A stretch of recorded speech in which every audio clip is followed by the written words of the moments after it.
आप देख रहे हैं Koko TV 1। Please subscribe my channel. रात के ठीक 3 बजे थे।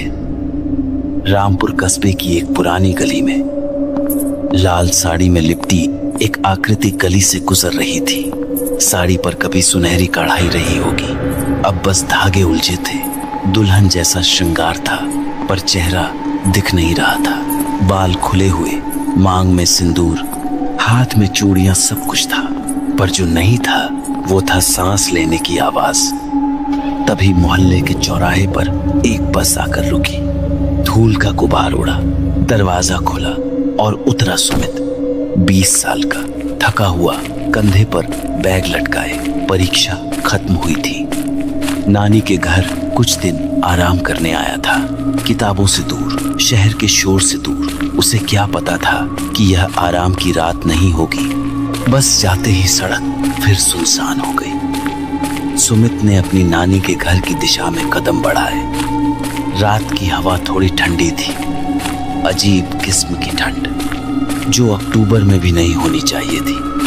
तभी वो आवाज आई, छन छन पायल की। पहले तो सुमित के पैर थम गए, रीढ़ में एक ठंडक दौड़ी। उसने सोचा बस शोर होगा, हवा होगी, कोई जानवर होगा, पर आवाज बंद नहीं हुई, बल्कि धीरे धीरे पास आती जा रही थी। सुमित ने हिम्मत की, सांस रोककर पलट कर देखा। एक लड़की थी, सड़ी गली लाल साड़ी में, बाल चेहरे पर बिखरे हुए, रो रही थी, बिल्कुल चुप रोना, बिना आवाज के, बस आंसू।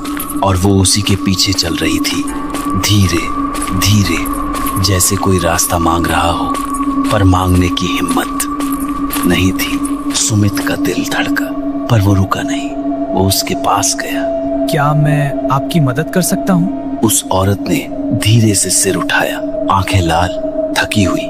हाँ, मेरी मदद आप ही कर सकते हैं। चेहरे पर एक अजीब सी शांति थी। उस रात सुमित को नहीं पता था कि उसने बस एक अजनबी औरत की मदद करने के लिए हाँ नहीं कहा था। सुमित ने उससे पूछा, कहाँ जाना है और इतनी रात को अकेले क्यों है?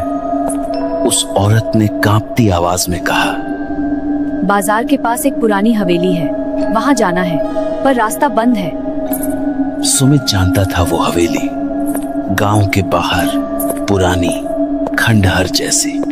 बचपन में जब भी नानी के घर आता था, वो हवेली दूर से दिखती थी। नानी ने हमेशा कहा था उस तरफ मत जाना। उसने कभी पूछा नहीं था क्यों, पर आज वो उसी तरफ जा रहा था।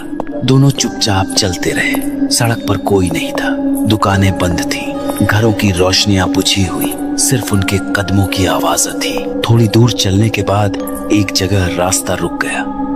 एक मोटे लोहे का ताला था, पुराना, जंग खाया हुआ पर मजबूत, दीवार में लगा हुआ, बाहर से बंद, और उस तरफ जाने का यही एकमात्र रास्ता था।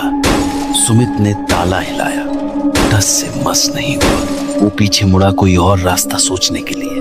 तभी उस औरत ने बिना कुछ बोले अपने हाथ से एक पुरानी चाबी निकाली। सुमित ने ध्यान से देखा। चाबी का आकार अजीब था, जैसे किसी ने उसे हाथ से घिसकर बनाया हो। उस पर मैल और समय की परत चढ़ी हुई थी। ताला खुल गया एक आवाज के साथ। ये चाबी आपके पास कैसे? औरत ने एक पल के लिए चाबी को देखा। मेरे पास हमेशा से थी, बस मैंने खुद को यहाँ से बाहर कर दिया था। सुमित को उस वाक्य का मतलब समझ नहीं आया, पर उसने सोचा कि शायद वो बहुत थकी हुई है, शायद उसका दिमाग ठीक से काम नहीं कर रहा। वो आगे बढ़ता रहा। अंदर से एक अजीब हवा आई, न ठंडी न गर्म, बस पुरानी, जैसे किसी बंद कमरे की सांस बाहर निकली हो।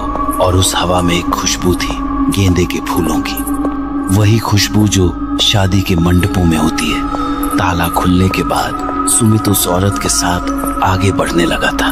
तभी पीछे से एक कड़कती आवाज आई, ए लड़के, रुक! सुमित ने पलट कर देखा। एक बूढ़ा आदमी था, 70-75 साल का, झुकी हुई कमर, हाथ में लालटेन, आंखें छोटी थी। वो मोहल्ले के एक घर की खिड़की में खड़ा था, जैसे घंटों से देख रहा हो। उस तरफ मत जा, और उसके साथ तो बिल्कुल मत जा। सुमित ने उस औरत की तरफ देखा। वो चुप खड़ी थी, पर उसका चेहरा बदल गया था। डर नहीं था उस पर कुछ और था। एक पुरानी थकान, जैसे यह पहली बार नहीं हुआ था। तू बाहर से आया है, तुझे नहीं पता। क्या नहीं पता? जो इस गांव में छुपा है वो तेरी सोच से परे है। सच बहुत भयानक है। रामदीन काका ने लालटेन ऊंची की और सुमित का चेहरा ध्यान से देखा। पिछले 3 महीने में इस मोहल्ले के 4 लड़के गए हैं उस हवेली की तरफ, कोई वापस नहीं आया। सुमित के पेट में कुछ हलचल हुई। उसने पूछा, पुलिस केस, कोई जांच चलना? काका हंसे कड़वी, खाली हंसी।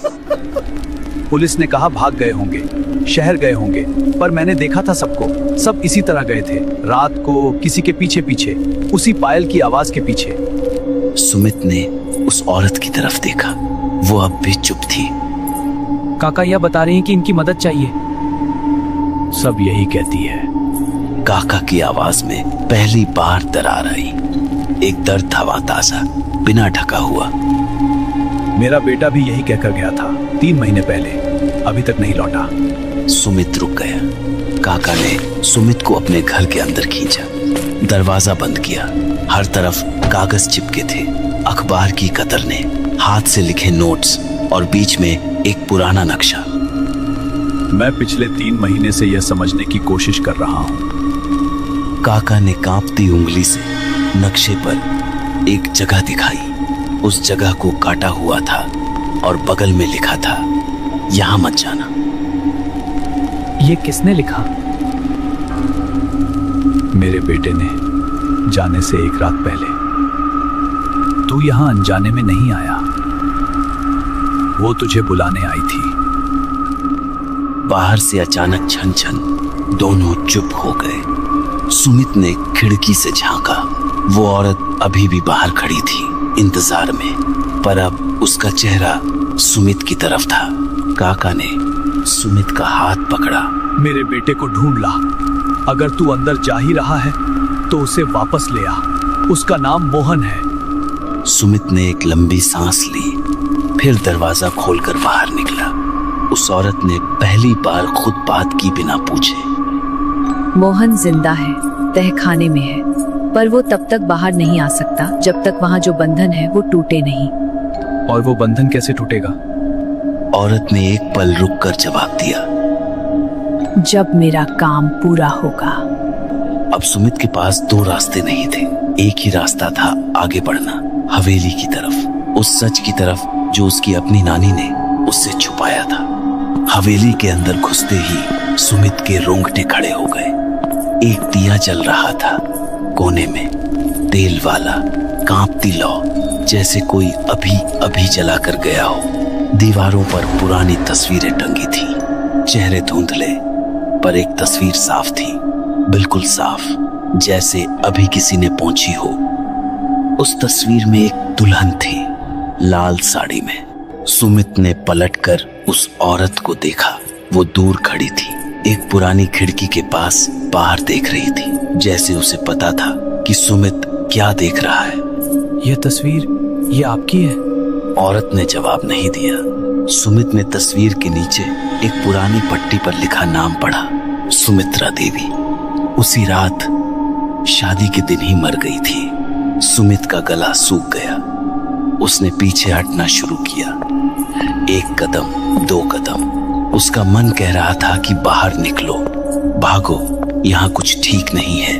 पर तभी उस औरत ने बोला, डरो मत, मैं तुम्हें नुकसान पहुंचाने नहीं आई, मुझे बस एक काम करवाना है।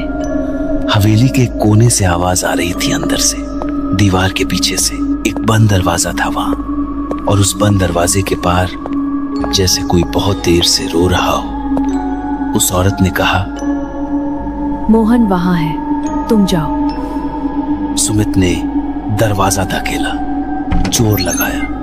1 बार, 2 बार, तीसरी बार में वो खुल गया, एक भारी धूल भरी आवाज के साथ। अंदर अंधेरा था। सुमित ने अपने फोन की टॉर्च जलाई। कमरे में कोई नहीं था, बस एक पुरानी गुड़िया थी जमीन पर, फर्श के बीचों बीच, कपड़े की, पुरानी। एक आंख टूटी हुई और उसके बगल में एक मुड़ी। तुड़ी चिट्ठी। सुमित ने झुककर चिट्ठी उठाई।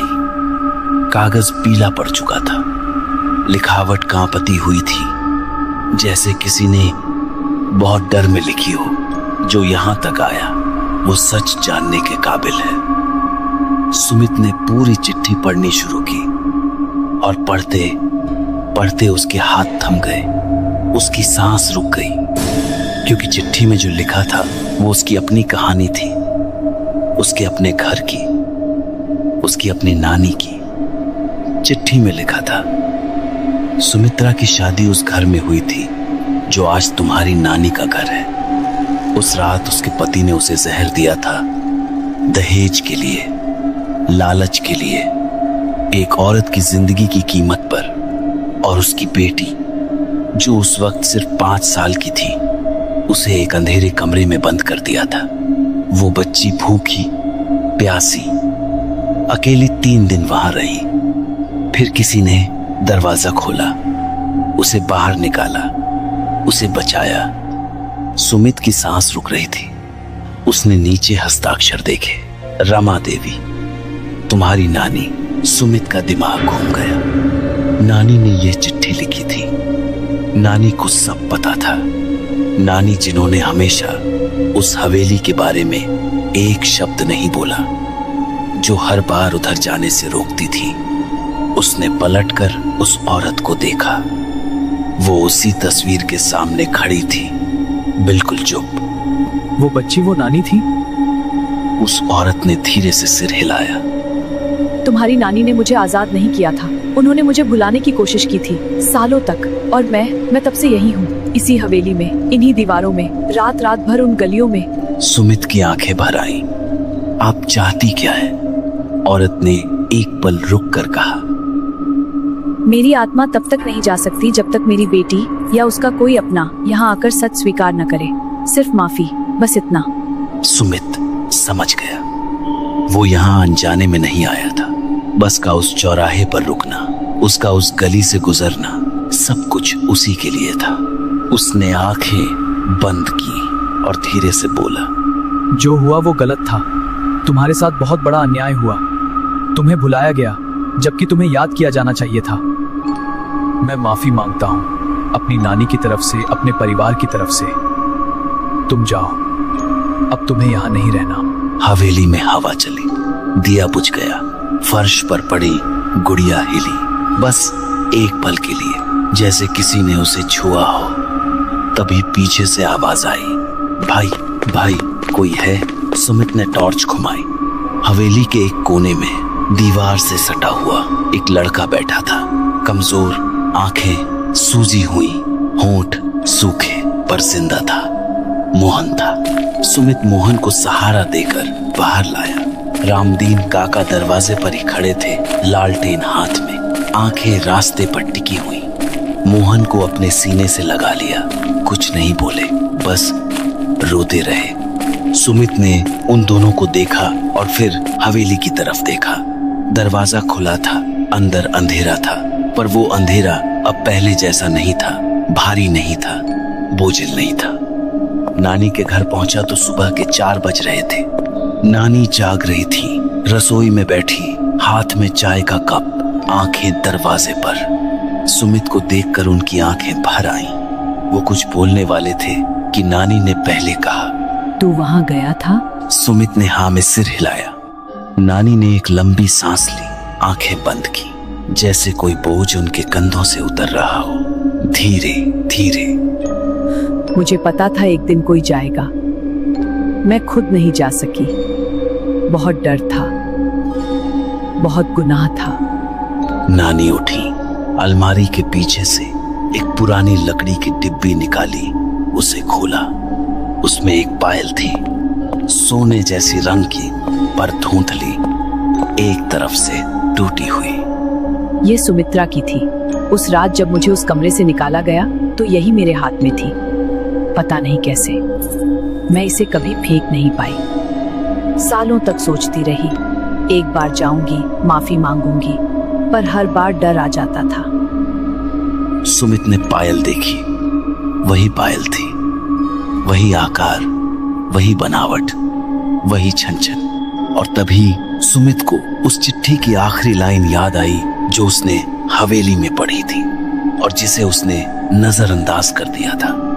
एक लाइन जो उसने सोचा था कि शायद अधूरी है, और वो बच्ची जो बची थी उसका नाम भी सुमित्रा था, पर उसने अपना नाम बदल लिया, रमा रख लिया, क्योंकि वो भूलना चाहती थी। वो मेरी माँ थी सुमित, सुमित्रा देवी वो मेरी माँ थी। सुमित के पैर तले जमीन खिसक गई। वो औरत जिससे वो मिला था, जिसकी उसने मदद की, वो उसकी परनानी थी, उसका अपना खून। और आज रात 35 साल बाद उसकी आत्मा आखिरकार शांत हुई। इसे रख, ये उसकी निशानी है। और याद रख, जो भुला दिया जाता है वो कभी सच में नहीं जाता, वो बस इंतजार करता है।